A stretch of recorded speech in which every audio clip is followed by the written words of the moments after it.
estos últimos años, como ya todos ustedes bien saben y se ha tocado en diversos cursos, que venimos sufriendo una enfermedad nueva emergente, ¿no?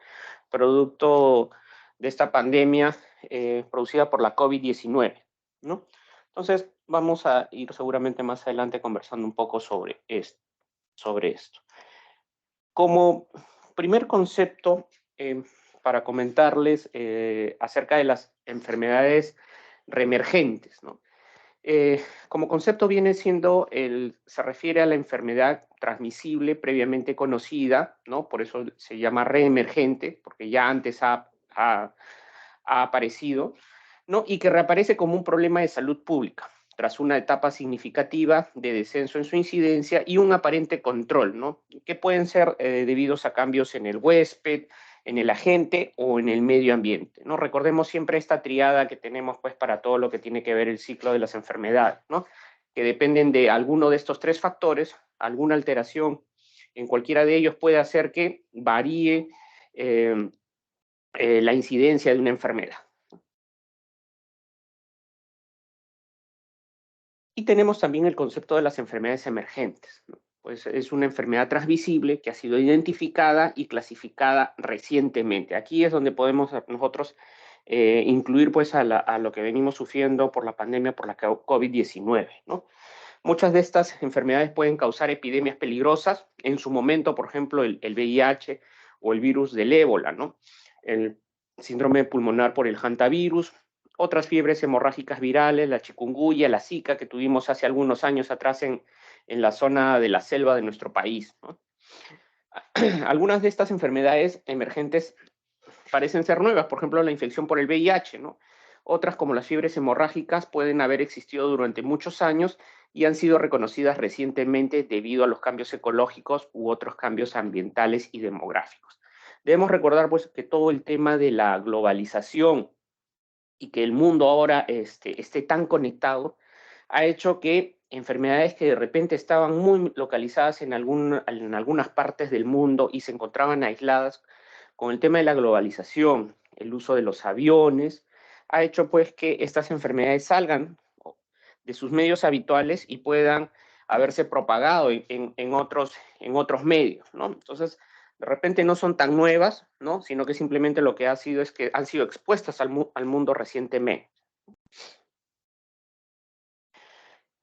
Debemos recordar pues también que la confirmación del laboratorio de algunas enfermedades también debe hacerse con los estándares establecidos, ¿no? Los estándares de oro, ¿no?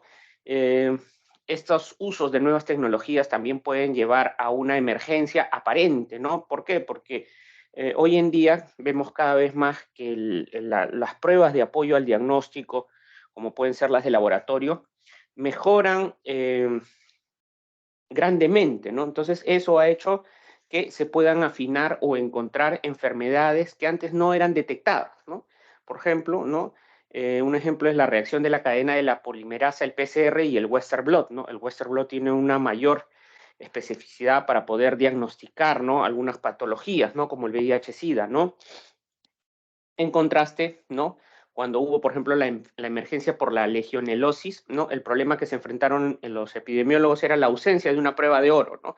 Para poder detectar esta bacteria, ¿no? Hoy en día, las pruebas de orina o las pruebas en esputo que se pueden realizar para detectar la legionelosis son mucho más sensibles, ¿no? Entonces pueden detectar mejor este tipo de enfermedades. Entonces, estas aparentes enfermedades emergentes o reemergentes pueden sufrir algún tipo de cambio aparente si es que se mejora la forma del diagnóstico, ¿no? Entonces, hay un punto para siempre tener presente.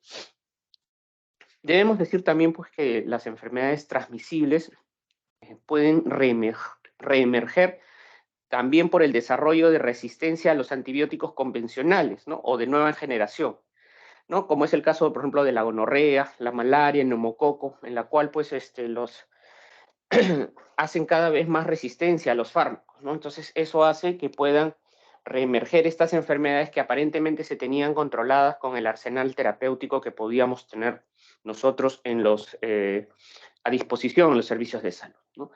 Otra causa que también puedan hacer que reemerjan puede ser por el aumento de la susceptibilidad del huésped inmunocomprometido por factores tales como la desnutrición o la presencia de otras enfermedades como el cáncer o la infección por el VIH, que disminuye la resistencia del huésped a los agentes infecciosos como el bacilo tuberculoso o la leishmaniasis, ¿no? Estados propios de los, del organismo, ¿no?, de una persona pueden hacer la más susceptible para que pueda caer en enfermedad. Y de eso nosotros lo sabemos muy bien, ¿no? Por eso decimos a veces que un factor de riesgo para el tema de la tuberculosis puede ser el tema del hacinamiento, la mala nutrición o la desnutrición de las personas, ¿no? O que tengan alguna otra enfermedad o comorbilidad de fondo que puede hacer pues que caiga más fácilmente o pueda contagiarse más fácilmente, ¿no?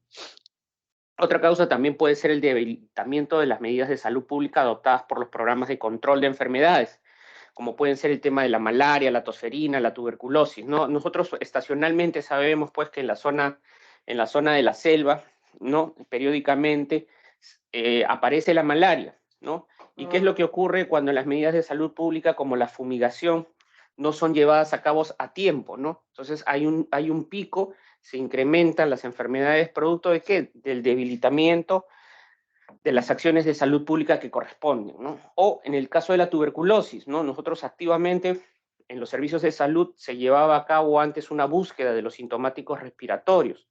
De esa forma, se trataba de diagnosticar de manera temprana, aislar a los casos que reciban tratamiento, ¿no? Y de esta manera se evitaba, pues, que contagien a más personas, ¿no? Entonces, esa es otra de las medidas, ¿no?, por debilitamiento de las medidas de salud pública. La facilidad con que hoy viajamos por el mundo y el aumento de la interdependencia comercial también han añadido una complejidad a las enfermedades infecciosas reemergentes, ¿no? Estas ya no solamente pueden afectar a la salud, sino también a la estabilidad económica de las sociedades. Acabamos de vivir esto con la COVID-19, ¿no? Las fábricas, las grandes fábricas en China cerraron producto de la pandemia, ¿no?, para tratar de contener a esta enfermedad. ¿Y qué era lo que ocurrió? Que en muchas partes del mundo hubieron escasez en diversos tipos de bienes, ¿no? Por ejemplo, acá en el país hubo un momento en que no llegaban telas importadas de China, tampoco habían autopartes que se podían necesitar para los vehículos o para las computadoras, ¿no? Hubieron escasez. ¿Por qué? Afectó a la economía porque una medida de salud pública de esos países era tratar de contener, aislar a su población, ¿no? Y de esa manera se afectó también la economía, ¿no? La infección por el virus de la inmunodeficiencia humana y el síndrome respiratorio agudo SARS y la más reciente pandemia que tuvimos, la H1N1 ocurrida en el 2009, son algunos también de los ejemplos de enfermedades emergentes infecciosas que pueden haber en el mundo, ¿no? Ya con cierta periodicidad tenemos pues que aparecen, ¿no?, los brotes, por así decirlo, o las pandemias por la influenza, ¿no? Estas enfermedades también han afectado a la sociedad mundial y han tenido un impacto económico relacionado con las enfermedades y muertes inesperadas, así como la interferencia con actividades cotidianas de los viajes, negocios y muchos otros, ¿no? Esta pandemia que estamos viviendo por la COVID-19 pues ha afectado económicamente, ha golpeado mucho a los servicios de salud, ¿no? Incluso había en los picos más altos teníamos nosotros como sistema de salud dificultad para poder enterrar a nuestros muertos, ¿no? Otras enfermedades o infecciones emergentes pueden ser menos catastróficas y no tienen un costo tan alto, ¿no? Eh, Podemos decir también que los recientes avances en la tecnología genómica, ¿no?, y en los sistemas de vigilancia y las redes sociales también han mejorado la capacidad para identificar de manera oportuna infecciones microbianas, virales o epidémicas, ¿no? Esto puede ser, por ejemplo, de las epidemias del cólera en Haití, ¿no?, o el ébola en Nigeria, Sierra Leona, Liberia, el dengue, chikungunya, Zika en las Américas, ¿no? Son ejemplos de cómo estas enfermedades han podido ser contenidas rápidamente debido a los sistemas de vigilancia epidemiológica que se tienen en los diferentes países, ¿no? En nuestro país, todos los establecimientos de salud llevan a cabo la vigilancia epidemiológica, ¿no? Dentro de las actividades, todo establecimiento tiene por obligación realizar estas actividades de vigilancia epidemiológica de algunas enfermedades, sobre todo enfermedades importantes de acuerdo a la geografía, ¿no? Y algunas que son de interés de salud pública. Aquí, por ejemplo, tenemos algunos agentes etiológicos, ¿no? Y enfermedades transmisibles que han sido reconocidas desde el año de 1973, ¿no? Ahí tenemos, por ejemplo, el rotavirus, ¿no? Que lo que producen es la diarrea infantil, ¿no? El parvovirus, ¿no? Que nos puede dar una crisis aplásica en anemia hemolítica crónica, el Cryptosporidium para una enterocolitis, la legionela para la enfermedad de legionelasis, antivirus, y así tenemos toda una relación de enfermedades transmisibles, ¿no? El virus de la hepatitis E, el Helicobacter pylori, ¿no? El SARS-CoV-2, el coronavirus, la influenza H1N1, todo tenemos un listado, ¿no? ¿Y qué otros factores también contribuyentes podemos tener para la emergencia y la reemergencia de las enfermedades transmisibles? Aquí, por ejemplo, en este gráfico podemos tener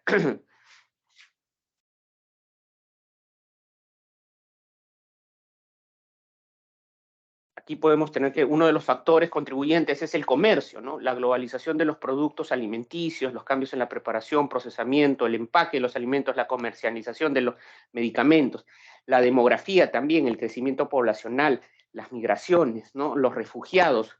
Por ejemplo, nosotros hemos tenido un proceso de migración que en algún momento nos generó problemas con enfermedades inmunoprevenibles que ya no veíamos, ¿no? Y eso producto de la migración que tuvimos de algunos ciudadanos de otros países que salieron y llegaron acá al Perú, ¿no? Concretamente tuvimos problemas en algún momento con el tema de los ciudadanos que venían del país de Venezuela, ¿no?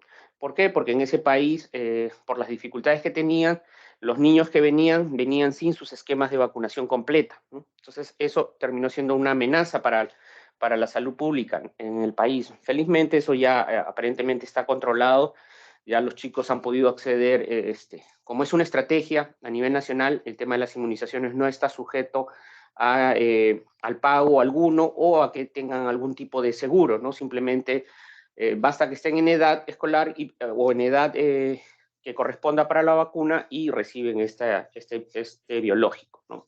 El tema del comportamiento humano también, el comportamiento sexual, el uso de drogas, las dietas, actividades al aire libre, el uso de guarderías, ¿no? Susceptibilidad a infecciones humanas, ¿no? Coberturas de vacunación, tratamientos profilácticos, factores sociales como el empobrecimiento, la pobreza también es un factor, las guerras, el hambre, fallas de medidas de salud pública, atenciones en salud, la tecnología y la industria, cambios en los ecosistemas, ¿no? Estamos viviendo a nivel global también cambios en cuanto al clima, ¿no?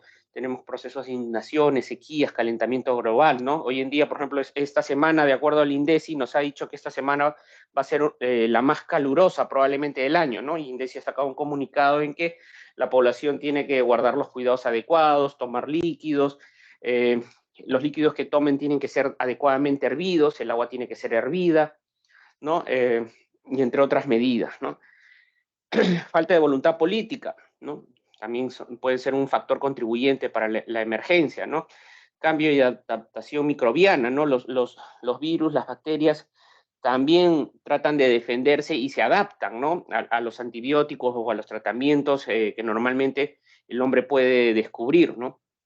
El desarrollo económico y el uso de la tierra también, ¿no? Son algunos de los factores contribuyentes que puede haber para el tema de las enfermedades reemergentes y emergentes.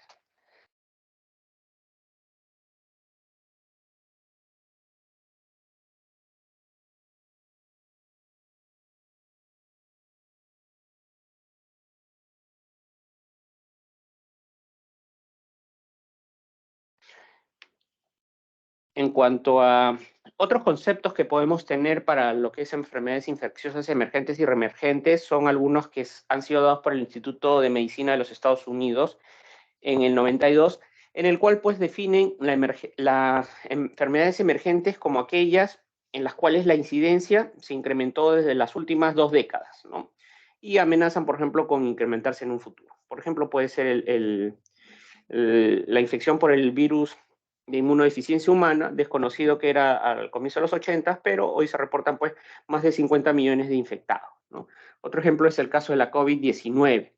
Y definen también las enfermedades reemergentes aquellas como el resurgimiento de enfermedades que ya habían sido aparentemente erradicadas o que su incidencia estaba disminuida, ¿no? Son todas aquellas infecciones conocidas y que después de no constituir un problema de salud pública aparecen a menudo cobrando pues por proporciones epidémicas. Ejemplo, el dengue, ¿no? Y aquí un listado pues de las enfermedades emergentes que podemos tener, ¿no? El VIH, la fiebre hemorrágica, la hepatitis C, la influenza, neumonía por morbillivirus, el síndrome pulmonar del hantavirus, la enfermedad diarreica aguda por el rotavirus, que es frecuente en los niños, ¿no? El eritema infeccioso, fiebres hemorrágicas, el SARS, el MERS, Zika, chikungunya, y ahora pues que tenemos el COVID que de cuando en cuando baja, aparentemente controlado, y nuevamente sube, ¿no? Su incidencia, ¿no? Pero ya no generan la mortalidad que generó probablemente durante el primer año que apareció esta enfermedad, ¿no? Otras enfermedades como la erliquiosis, ¿no? La diarrea aguda por Campylobacter, legionelosis, la gastritis por el Helicobacter pylori, el síndrome tóxico por Staphylococcus aureus, ¿no? Son algunos de los ejemplos. Por protozoos tenemos criptoforidiasis, por espiroquetas la enfermedad de Lyme, ¿no? O la enfermedad de la garrapata.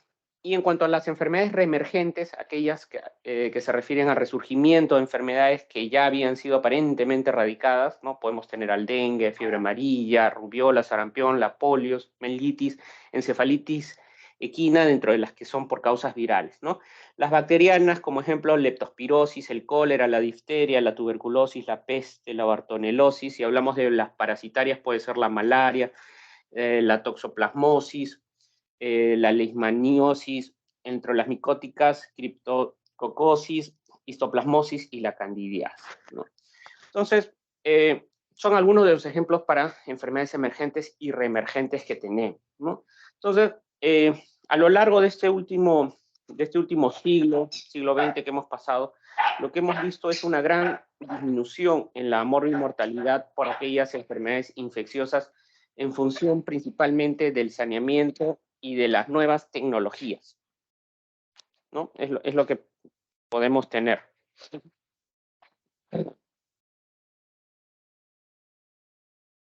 Esta tendencia sugiere que este grupo de enfermedades aparentemente dejaría de tener una relevancia en la agenda global de la salud pública, ¿no? A medida que las poblaciones pasan a tener una mejor condición de vida, ¿no? Sin embargo, hemos sido testigos, ¿no?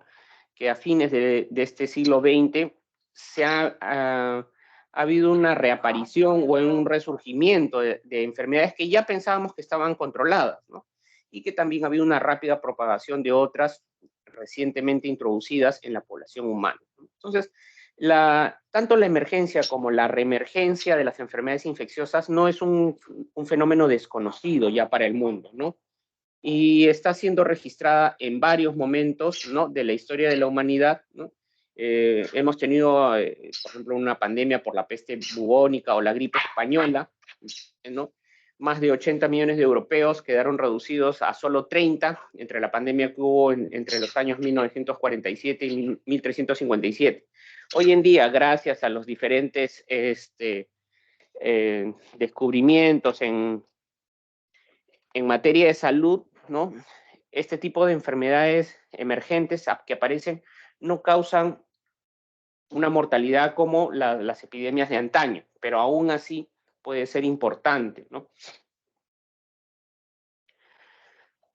También la frecuencia y la velocidad con que se da este proceso en la actualidad pasa a ser muchas veces mayor que en aquella verificada en otros momentos de la historia, ¿no? Este cambio de comportamiento, ¿no? Recolocan a las enfermedades infecciosas en la pauta de prioridades de salud pública, ¿no? Nosotros hemos visto, ¿no? Que en esta última pandemia se pudo encontrar a una velocidad tremenda una vacuna, ¿no? Que ayude contra esta enfermedad, ¿no? En menos de prácticamente dentro de los 12 meses, se puso a disposición del mercado a través de diferentes casas comerciales vacunas, ¿no? Contra la COVID-19, ¿no? Cada una de ellas que ayudaron a disminuir la mortalidad por esta enfermedad, ¿no? Entonces, las enfermedades, muchas de ellas no están necesariamente asociadas a la pobreza, ¿no? pero sí pueden aquejar con mayor fuerza a aquellas poblaciones vulnerables, ¿no? Ejemplo, el cólera en Haití y las infecciones por el virus del Zika en Brasil y Perú.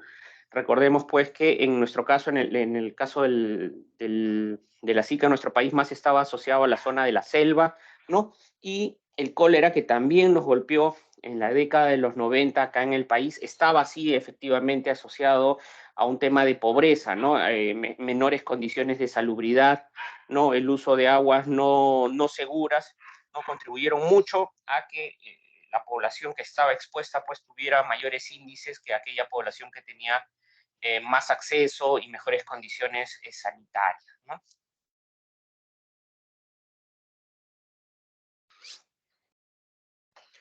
¿Cuáles pueden ser las principales características de estas enfermedades, ¿no? Uno es la imprevisibilidad, ¿no? El potencial pandémico también que pueden tener, ¿no? La capacidad de elevar rápidamente la morbimortalidad y colocar en riesgo la capacidad de la oferta de los servicios de salud, el transporte y las comunicaciones.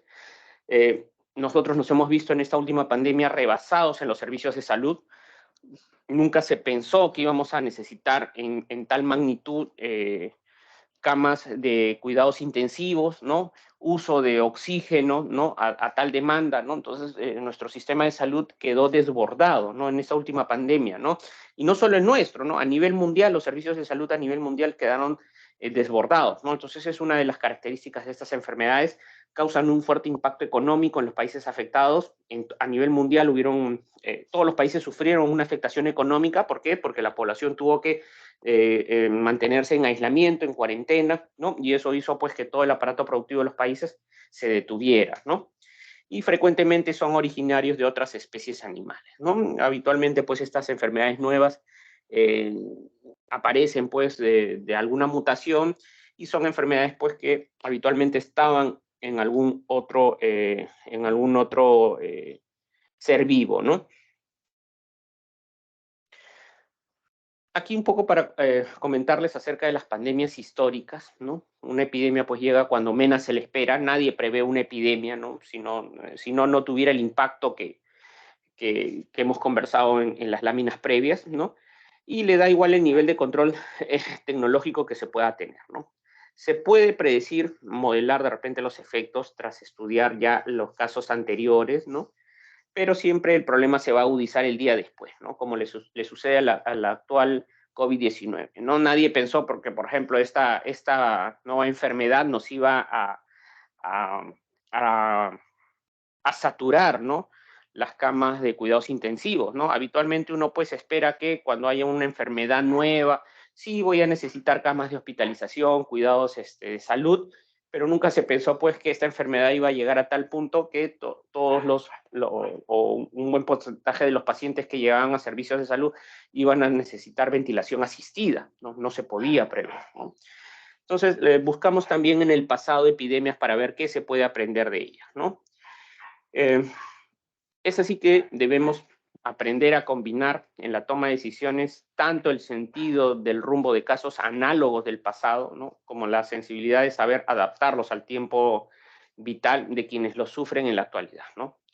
Hoy se requiere, pues, como antes, una definición del modo de enrumbar la recuperación, ¿no? Ajustando las aspiraciones humanas comprensibles de volver a la situación anterior, nuestras capacidades necesariamente limitadas por la contingencia actual, ¿no?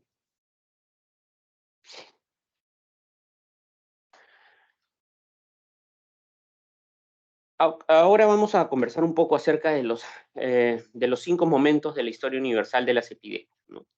El primer momento, hemos tenido pues la primera gran epidemia, la primavera de 542, ¿no? Esta ocurrió durante la Pascua, un brote de peste bubónica que alcanzó la ciudad de Constantinopla.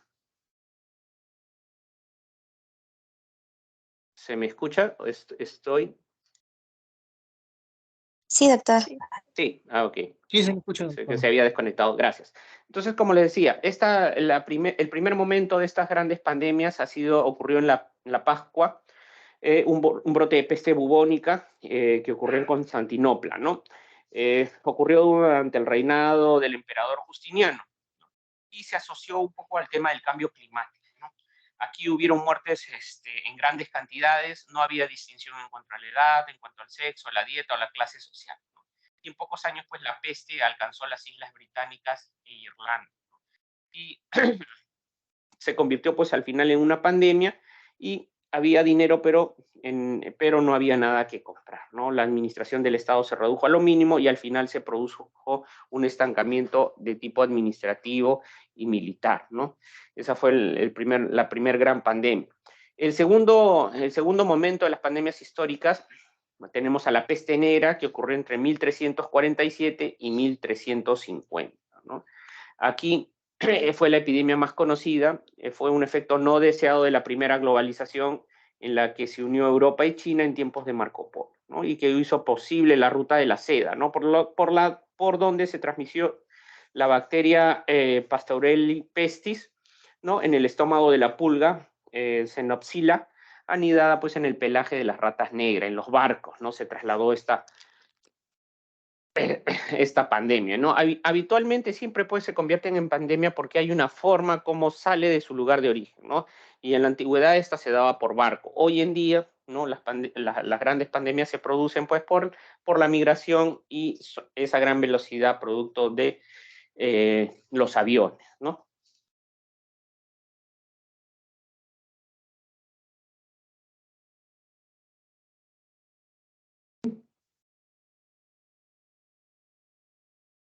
El tercer gran momento de las pandemias históricas se dio en Mesoamérica entre los años 1492 y 1520, ¿no? Los exploradores y conquistadores pudieron traer de las Américas la sífilis, pero llevaron un buen número de enfermedades infecciosas que acabaron con más de la mitad de la población indígena, ¿no? Comenzaron las epidemias por la vía respiratoria, la gripe en 1493, el sarampión en 1500, viruela en 1519, ¿no? Estas se propagan por la vía digestiva, por diarreas, la fiebre tifoidea, ¿no?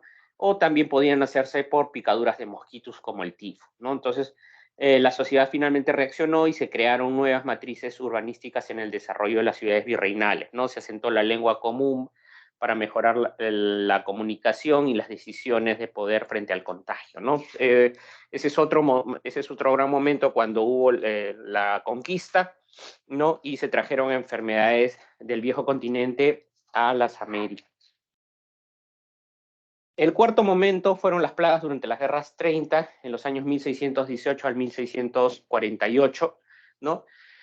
Aquí nos cuentan que el foco más activo estuvo en la región de Lombardía, ¿no? Por eso se le conoció como la peste de Milán, ¿no? Aquí se llevaron más de 1 millón de personas fallecidas, ¿no?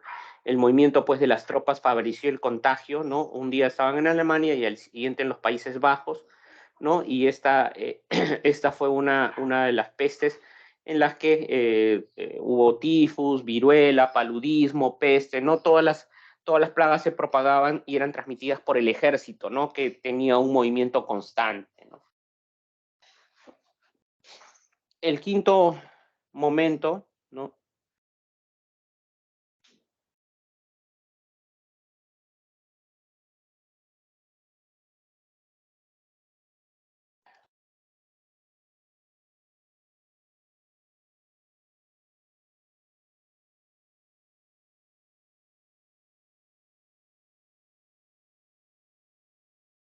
El quinto momento es la gran epidemia entre 1918 y 1920, ¿no? Producida por la llamada gripe española, ¿no?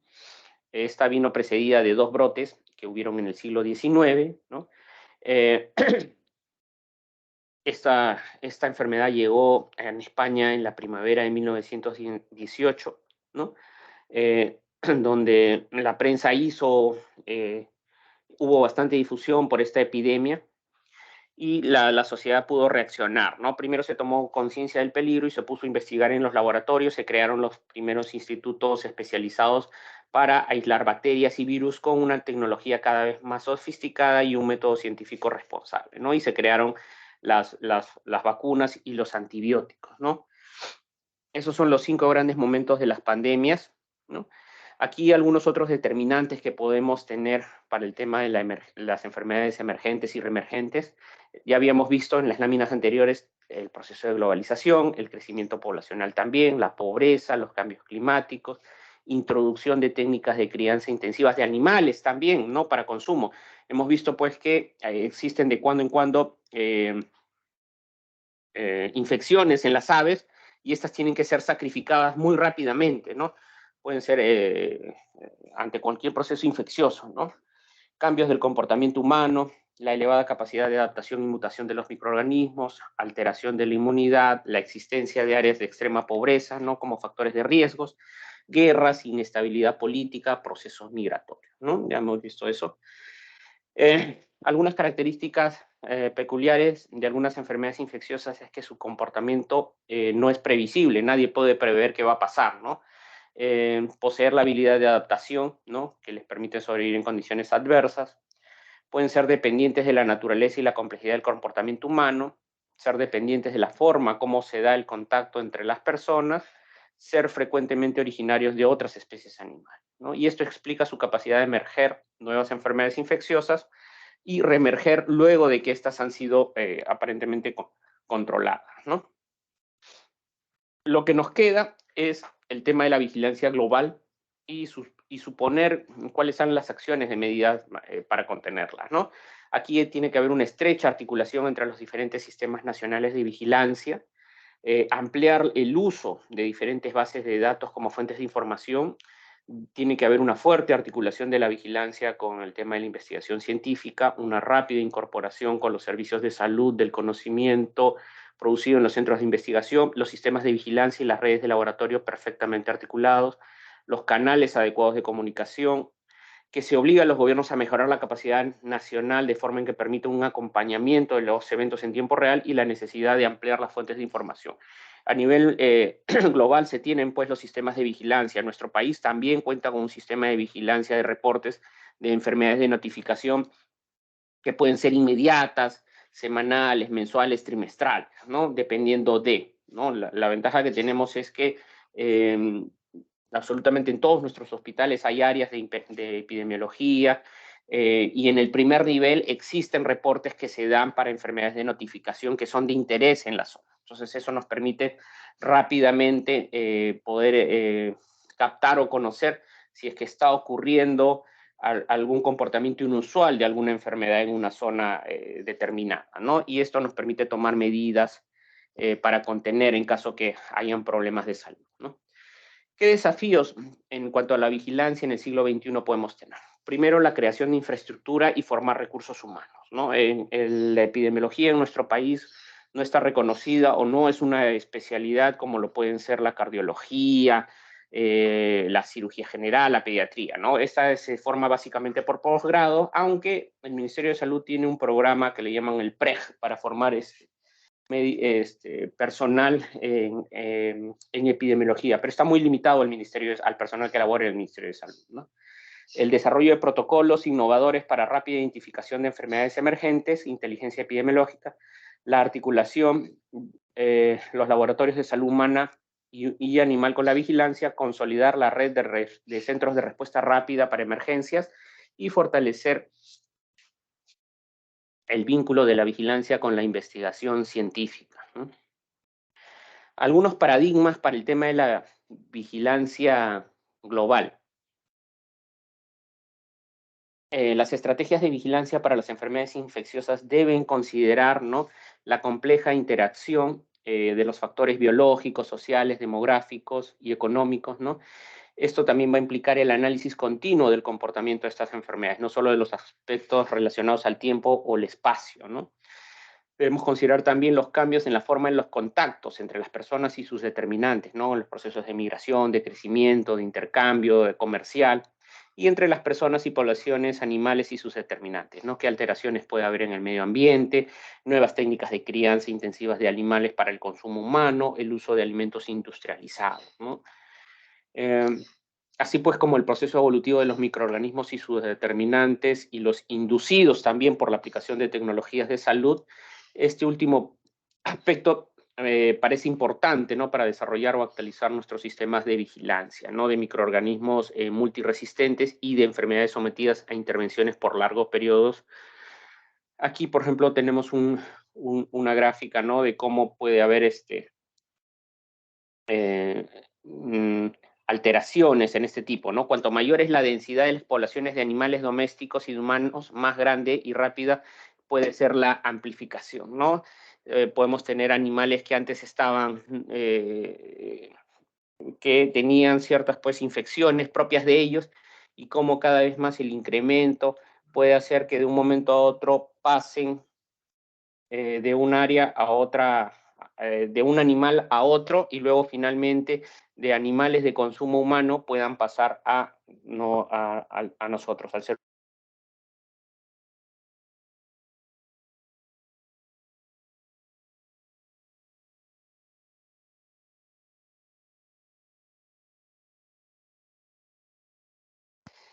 Entonces, esto es lo que puede haber en cuanto a la transmisión, ¿no? Los cambios climáticos también pueden generar, inducir inequidades sociales y de salud, ¿no? Cambios, aparición de enfermedades, ¿no? Las grandes sequías, ¿no? O también las lluvias extremas. Hoy en día, por ejemplo, estamos viviendo, hemos visto huaicos en el país, han quedado cientos de familias desamparadas, y esto hace que aparezcan enfermedades que no tenían en la zona, ¿no? Producto de las condiciones de salubridad que van a tener. Aquí una gráfica de cómo se comportó la pandemia H1N1 en el 2009, ¿no? Cómo la zona norte de América y la zona sur más baja tuvo grandes índices, ¿no?, de personas contagiadas, ¿no? Mientras que en la zona de África casi no golpeó, ¿no? En la zona de Asia-Europa tuvo también un comportamiento, pero ligeramente bajo, ¿no? La pandemia del SARS y el síndrome respiratorio agudo grave, ¿no?, también en América tuvo los casos de índices con transmisión local, ¿no?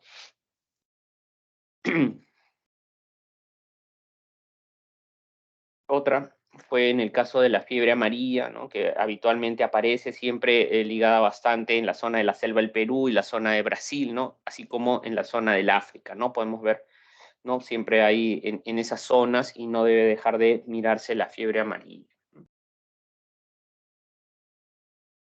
El virus de la Zika, ¿no?, recientemente en la zona de la selva, ¿no?, en la zona de Brasil, ¿no? Pero también hemos tenido nosotros también casos acá en la zona del Perú, en la selva, ¿no? Y con mayores índices en la zona, en algunos países de la zona del África. Lo mismo, similar cómo se comportó la Zika a través de estos últimos años, ¿no? En el periodo 2007 al 2016.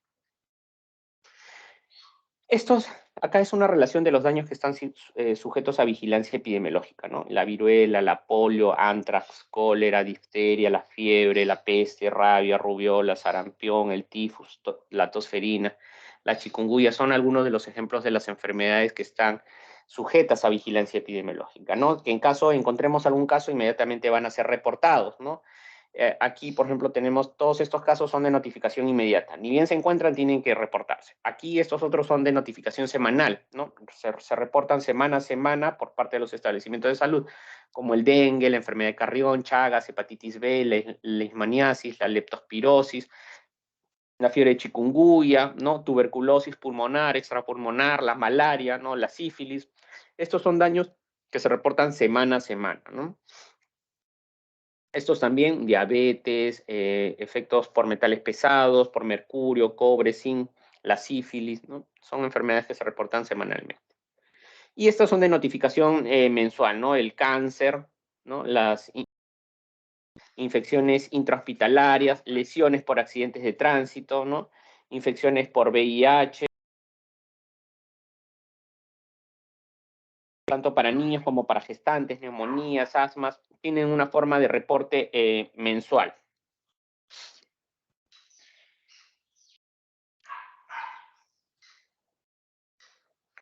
Eh, Aquí algunas enfermedades que frecuentemente andamos monitoreando, el tema de la difteria, ¿no? Estas se caracteriza por lesiones locales superficiales en la mucosa faríngea, laringe, la zona nasal, ¿no? Los reservorios son el ser humano, el agente infeccioso es el Corynebacterium diphtheriae, ¿no? La difteria es una enfermedad endémica, esporádica, con algunas exacerbaciones y cada vez más rara, ¿no? Pero que empezaron a aparecer producto de la falta de vacunación de algunos grupos migratorios, ¿no? Otra de las enfermedades, ejemplo, es el sarampión, es una enfermedad vírica, ¿no? Altamente contagiosa. Aquí el agente es el virus del sarampión, ¿no? Se transporta en los seres humanos, ¿no? Y es por gotitas, ¿no? ¿Qué herramientas podemos tener para el control de enfermedades infecciosas? El tema de la vigilancia epidemiológica, la investigación en la práctica de la salud pública, servicios de salud adecuadamente organizados, ¿no? Esas son herramientas para el control de las enfermedades infecciosas. ¿Qué requisitos tenemos que tener para este control? Servicios de salud adecuadamente organizados, tenemos que tener profesionales de la salud con formación y entrenamiento apropiado, instituciones de investigación científica de apoyo, sistemas de información bien estructurados, y se requieren pues de políticas globales al mediano y largo plazo para fortalecer la educación, la estructura de los servicios básicos de salud y de las organizaciones de la sociedad civil, ¿no? En países de ingresos medios o bajos o en vías de desarrollo, que se le quiere llamar, ¿no? Es una gráfica aquí para ver el tema del control de las enfermedades infecciosas emergentes y reemergentes, ¿no? Hay un proceso de vigilancia global que nos va a dar respuestas rápidas e investigación, ¿no? Esto ambos en los servicios de salud, y lo que se deben hacer es pues el tema de inmunización cuando disponemos de vacunas, el tema de uso racional de los antibióticos para evitar justamente estas mutaciones que pueden haber, mejorar la infraestructura en los servicios de salud pública como forma de prevención, y el saneamiento y control sanitario en cuanto a los alimentos, ¿no? eh, Hubo un plan de acción mundial sobre vacunas, ¿no? Entre los años 2011 y 2020. Tenían estos 6 objetivos, ¿no? Que todos los países se comprometían con la inmunidad como prioridad, que los individuos y las comunidades comprendieran el valor de las vacunas, ¿no? Y exijan estas como un derecho. El tema de los beneficios de la inmunización se distribuían de manera equitativa a todas las personas. El objetivo 4 era que los sistemas de inmunización sean robustos, ¿no? El quinto objetivo era contar con programas de inmunización que cuenten con un acceso sostenible y una financiación previsible, con suministros de calidad y tecnologías innovadoras. Y el sexto objetivo, que hayan innovaciones en investigación y desarrollo a escala nacional, ¿no? ¿Y cuál es la agenda de inmunización que se tiene al 2030, ¿no? Esta es una estrategia mundial de inmunizaciones para el diseño 2021 al 2030, y la visión es contar con un mundo en el que todas las personas, en todas partes y todas las edades, se beneficien plenamente de las vacunas para su salud y bienestar, ¿no? Esta agenda de inmunización nos da un marco estratégico para acelerar el impulso hacia una inmunización universal, ¿no? Se centra en el concepto de la equidad, ¿no? Y la necesidad de llegar a tener a los niños con dosis cero, ¿no? Que no haya ningún niño eh, que no haya recibido ninguna dosis de vacuna, ¿no? Esta implementación de esta agenda, bueno, se ha visto gravemente afectada producto de esta pandemia de la COVID-19, ¿no? Y esto ha tenido consecuencias negativas en las actividades de inmunización, ¿no? Hemos visto, pues, que las inmunizaciones en nuestro país y en todos los países, en realidad, han caído producto de esta pandemia, ¿no? ¿Qué datos hay, por ejemplo, en la inmunización correspondientes al 2020, ¿no? Los datos es que ha habido una caída en las tasas de cobertura vacunal a nivel mundial, ¿no?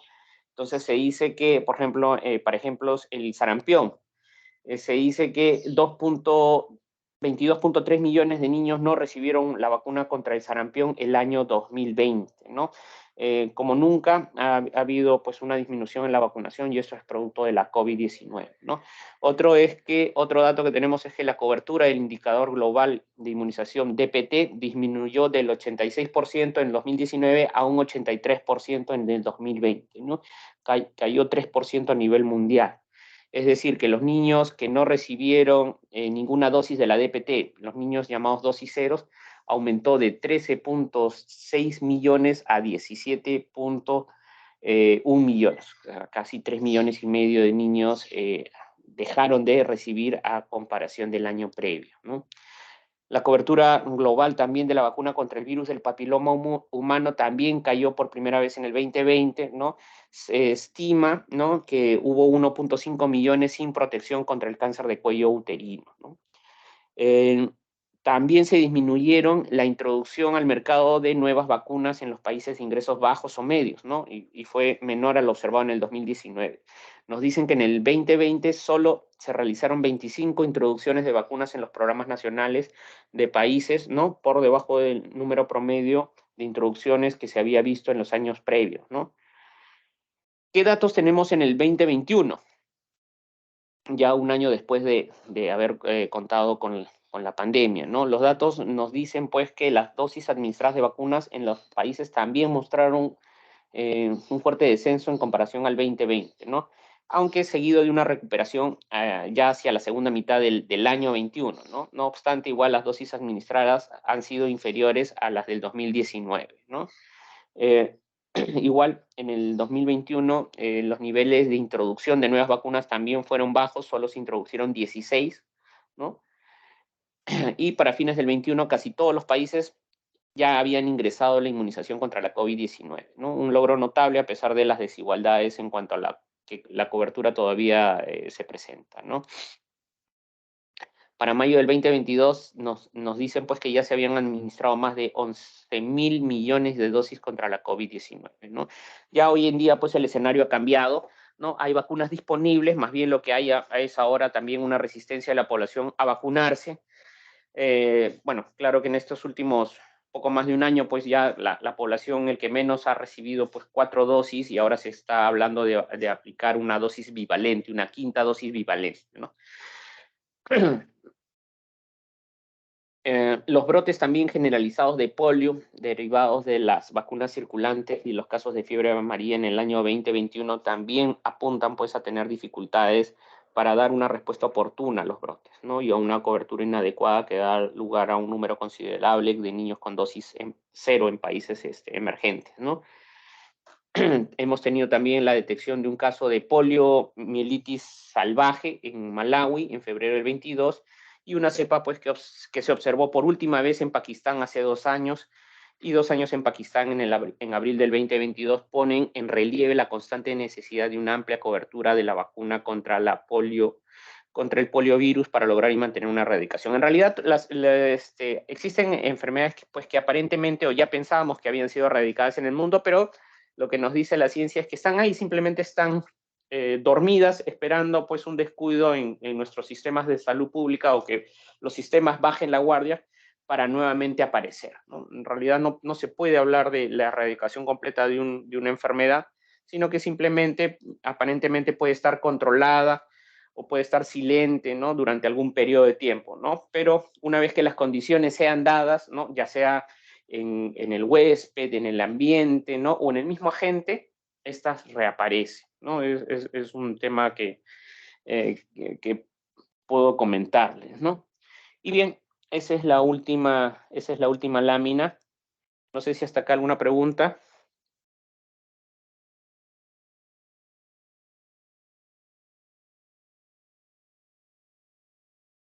Bien, entonces, para recordarles, ya está colgada la tarea. El doctor Glenn ya les dio la tarea a ustedes en cuanto a gestión, el día jueves, ¿no? Solamente para recordar que ya está, ya está colgada la tarea en el Teams, ¿no? Se les